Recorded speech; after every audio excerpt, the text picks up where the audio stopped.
정부가 수도권 주택 공급 계획에 따른 3기 신도시 3차 택지를 오늘 추가로 발표합니다. 광명과 시흥 등 수도권 서쪽 지역이 유력 후보지로 꼽히고 있는데요. 이 내용 박연신 기자와 이야기 나눠보겠습니다. 자, 박 기자. 정부가 오늘 3기 신도시 나머지 물량 공급지를 발표한다고요? 네, 그렇습니다. 정부가 오늘 3기 신도시 총 30만 가구 공급분 중 11만 가구에 들어설 택지 지구를 발표합니다.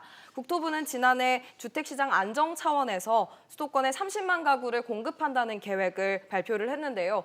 이번 발표는 지난해 9월과 12월 2차 발표에 이어 이 각각 3만 5천 가구와 15만 5천 가구를 공급한 데 이은 나머지 물량입니다. 예. 이번 3차 택지 지구 선정은 지난 2차 발표를 고려한 입지 선정이 이루어질 것이라는 분석이 나오고 있습니다. 네, 어디를 지정할지 관심이 모아지고 있는데 거론되는 곳들이 있죠. 네, 현재 유력 후보지는 지금 수도권 서쪽인 광명과 시흥 등이 꼽히고 있는 상황입니다.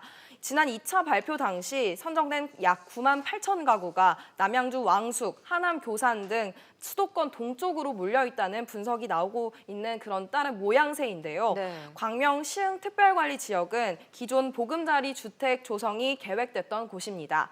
또 서울 서남권과 접근성이 좋다는 점과 광역교통망이 확충돼 있어 입지에 유리하다는 분석이 나오고 있습니다. 이와 함께 보금자리 주택지구로 지정됐다 주민 반대 등으로 해제됐던 하남 간북과 고양 화전동, 장항동 일대 등도 주요 후보지로 거론되고 있습니다. 또 안양과 김포도 후보군으로 꼽히고 있는데요. 정부는 오늘 발표에서 3차 택지 지구와 함께 선정되는 지역의 광역교통 개선 방안도 함께 발표할 예정입니다. 네, 앞서 1차와 2차 발표 때 선정된 지역은 어떤 곳들이었죠?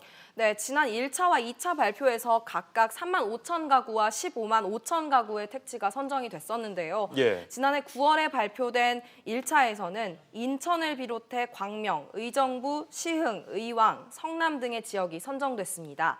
또 지난해 12월에 발표된 2차에서는 남양주 왕숙, 하남 교산, 계양 테크노밸리, 과천 과천동 지구 등이 뽑힌 상태입니다. 네, 그런데 오늘 발표 계획이 당초보다 앞당겨진 것 같습니다. 네, 그렇습니다. 원래 3기 신도시 추가 계획 발표는 다음 달 말쯤으로 점쳐지고 있었는데요. 예상보다 2달쯤 이뤄지게 2달 가까이 더 빨리 앞당겨졌습니다. 네.